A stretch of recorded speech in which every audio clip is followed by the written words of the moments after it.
Hadirin yang dimuliakan Allah, kalau kita berbicara tentang dari founding fathernya Ba'alawi ya, ini kadang-kadang ada lucunya juga. Orang ini menggembar-gemborkan tentang faqih muqaddam yang katanya faqih muqaddam ini adalah ahlul hadis mutlak. Dia itu adalah imamul mujtahid. Tapi yang saya herankan dari sekian banyak kitab gitu, kalau memang dia ini adalah ahli hadis, faqih muqaddam itu menurut klaim Ba'alawi adalah ahlu hadis, tapi kok tidak tercatat sebagai rijalul hadis. Jadi gak menemukan kita, terutama di dunia pesantren, satu pun tidak pernah ada hadis ini yang diriwayatkan melalui faqih muqaddam.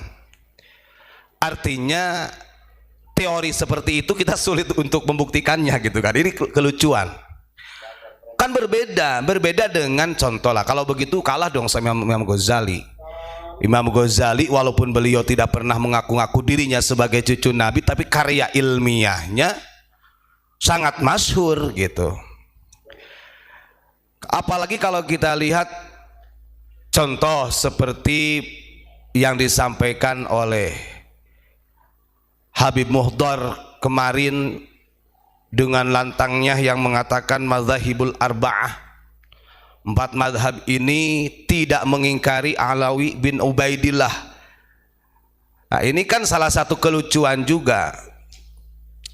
Kalau kita lihat dari kurun tahunnya saja gitu ya, ini kita ngobrol santai, ini berbicara tentang fakta, pelurusan sejarah. Karena kita nggak suka ketika ada Habib yang mengatakan yang harus jadi muridnya faqih muqaddam itu adalah 4 imam. Imam Hanafi, Imam Maliki, bahkan Imam Syafi'i katanya yang harus jadi muridnya faqih muqaddam. Dasmu itu. Kan gitu ya. Terlepas orang mengatakan kita sebagai pembenci, monggo, tapi ini pelurusan. Jangan sampai sejarah-sejarah seperti ini yang sudah masyhur di pesantren dirusak oleh para habaib yang tujuannya adalah mendoktrinasi dengan klan-klan mereka, dengan cara rasisnya mereka.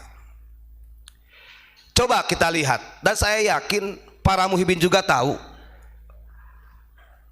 Imam Hanafi ini dari 4 mazhab adalah imam yang paling tua.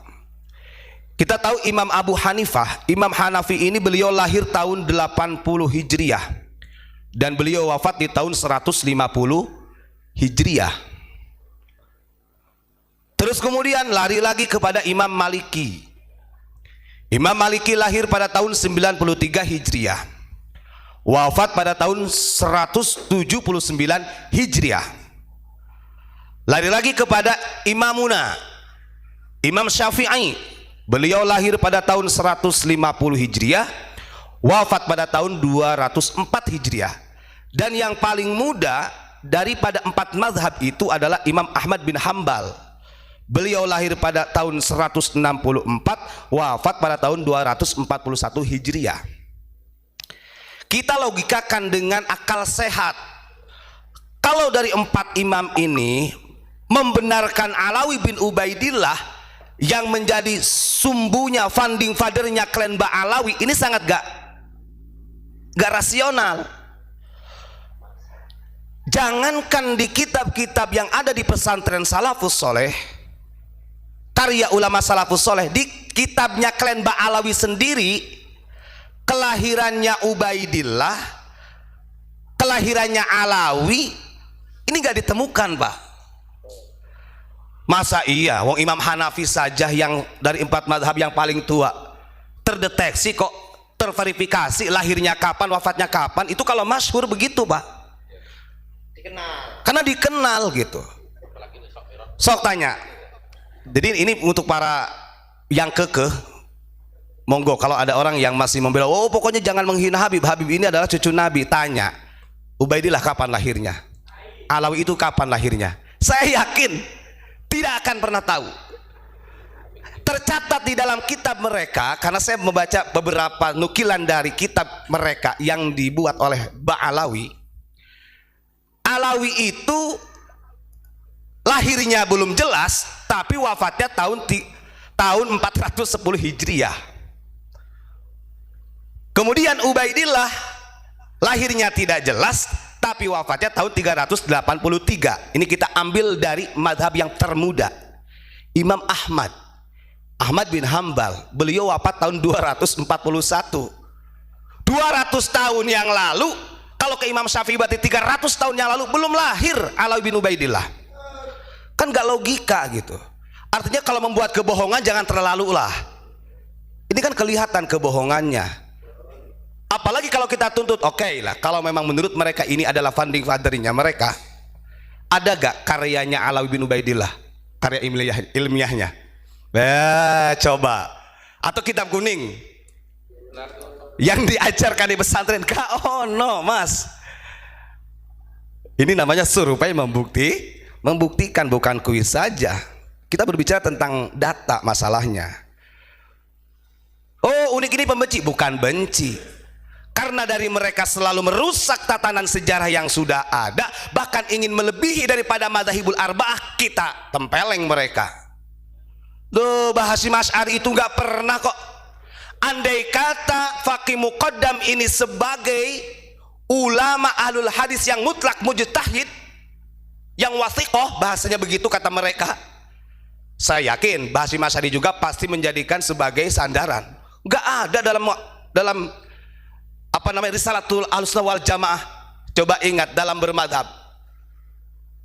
tetap di dalam Nahdlatul Ulama itu kita sebagai madhab Syafi'i dan membenarkan, tidak mengingkari daripada 3 madhab yang lainnya.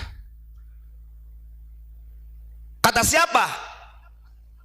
Kalau tidak ada cucu Nabi di Indonesia ini akan hancur. Bohong itu. Hasyim Asy'ari tidak pernah mengatakan demikian. Yang ada di dalam Risalah Ahlussunnah wal Jamaah nih, kalau orang NU, beliau mengatakan begini, yang paling fundamental yang akan membawa kerusakan negara, kerusakannya umat Islam khususnya, jikalau umat Islam ini tidak i'timad kepada salah satu daripada 4 madhab, bukan Faqih Muqaddam. Bagaimana dalilnya? Buka Risalah Ahlussunnah wal Jamaah. Fa'lam anna fil akhdi bihadhil arba'ah maslahatan azimatan. Itu kata Hasyim Asy'ari. Ketahuilah, siapa saja orang muslim yang mengambil salah satu dari 4 madhab, mau Hanafi, mau Imam Maliki, mau Imam Syafi'i ataupun Imam Hambali, yakin maslahatan azimatan, ini akan membawa kemaslahatan yang agung. Sebaliknya, fa'lam anna fil i'radi anha kulliha mafsadatan azimatan. Barang siapa yang mengingkari dari salah satu saja 4 madhab, contoh kita punya madhab Imam Syafi'i, kemudian kita mengingkari madhabnya Imam Hanafi, atau kita mengingkari madhabnya Imam Maliki, ingat kata Hasyim Asy'ari, mafsadatan kabiratan, ini yang akan mengundang kehancuran. Kan begitu. Maka nggak elok ketika ada Habib yang mengatakan Faqih Muqaddam yang pantas jadi muridnya adalah Imam Syafi'i, kampleng. Itu pembodohan dan kebohongan yang sangat rusak, dan ini akan merusak akidah umat. Kan begitu. Sudah mah dikait-kaitkan untuk pembelaan seakan-akan imam madhab meyakini Alawi bin Ubaidillah yang belum lahir, ditambah Faqih Muqaddam ini yang layak jadi muridnya adalah Imam Syafi'i. Ya kamplengen. Fatwa seperti itu patahkan. Jangan sampai umat yang sudah enak sebenarnya di NU ini sudah tertata sedemikian rupa. Nah ini adalah salah satu bahayanya daripada yang mengatasnamakan cucu-cucu Nabi, seperti yang disampaikan dalam hadis Nabi, naudzubillahi min dzalik nih, namanya fitnah sarro. Nih karena saya ingat lihat di beberapa media ini, saya memahami, oh benar juga ya yang dikatakan kata Nabi fitnah sarro. Artinya sarro ini kan kemegahan, gemerlap. Maka ada salah satu habaib yang mengatakan di Indonesia paling banyak cucu-cucu Nabi, makanya yakin Indonesia aman. Makmur Indonesia, makmur dewe kok. Coba lihat, gemoy-gemoy semuanya tuh para habaib itu. Gak ada yang kuru-kuru. Ulama-ulama kita yang tirakat, Masya Allah. Masya Allah. Itu namanya sarro. Karena mereka merasa sudah enak di Indonesia, gak sadar dakhonuha min tahti qadami rajulin min ahli baiti yaz'umu annahu minni, kata Nabi. Mereka ini mengira bahwa mereka ini adalah bagian daripada ahlul baitku. Nah, ini yang paling bahaya. Sampai kapanpun ketika dari klan Ba'alawi tidak menyadari dan tidak bertaubat, artinya bertaubat di sini benar-benar menjadi hamba yang sesungguhnya dan tidak menjadikan bangsa ini seakan-akan paling rendah di dalam kasta sosialnya, tetap ini akan menjadi benalu bangsa. Nah, ini terlepas, silahkan mau orang mengatakan kita sebagai pembenci, yang jelas apapun yang disampaikan oleh mereka itu sangat salah. Apalagi Habib Muhdar yang katanya cucunya wali kutub. Ya Allah, wali kutub itu dalam satu abad itu satu orang. Nah, ini kalau bagi Ba'alawi wali kutub itu bebas. Pokoknya sebelum satu abad bisa diganti wali kutub semuanya sudah. Yang hebatnya lagi, kita cross check. Kurang apa perjuangan daripada Wali Songo yang mencerdaskan umat. Dan Wali Songo itu berjuang tidak pernah menghapus tradisi yang ada di Nusantara. Makanya dibikin di dalam Nahdlatul Ulama itu Nahdlatul Thaqafah wal Hadarah. Gak ada tuh. Wali Songo coba lihat di poster-posternya. Al-Qutbu Al-Arif Billah Raden Rahmatullah Sunan Ampel, gak ada. Al-Qutbu Al-Arif Billah Sunan Gunung Jati, gak ada. Al-Qutbu Al-Arif Billah Sunan Kudus, gak ada. Coba kita lihat poster-posternya habaib. Al-Qutbu Al-Arif Abu Bakar Gresik, Al-Qutbu Al-Arif Soleh Tanggul, Al-Qutbu Al-Arif, semuanya dikutubkan. Ini pembodohan umat. Kita harus tegas. Emangnya wali kutub itu hanya dimiliki oleh Ba'alawi? Banyak wali kutub yang bukan dari Yaman itu. Karena orang Indonesia diajarkan oleh orang tua kita ini hormat kepada dzurriyyah Rasul, hormat kepada orang alim dari dulu. Karena peradaban akhlakul karimah, coba kita lihat. Kenapa di Indonesia ada istilah Nahdlatul Thaqafah wal Hadarah? Saya yakin tanah Arab yang dulunya jahiliyah, jauh-jauh hari Kanjeng Nabi diutus ke tanah Arab, bangsa Nusantara ini, Indonesia sudah punya peradaban. Maka logikanya begitu. Gak ada cara unggah-ungguhnya seperti Nusantara.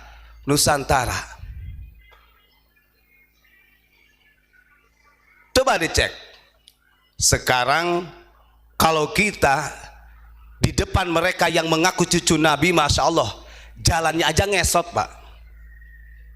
Jalannya ngesot. Coba dari klan mereka kepada kiai kita, perlakuannya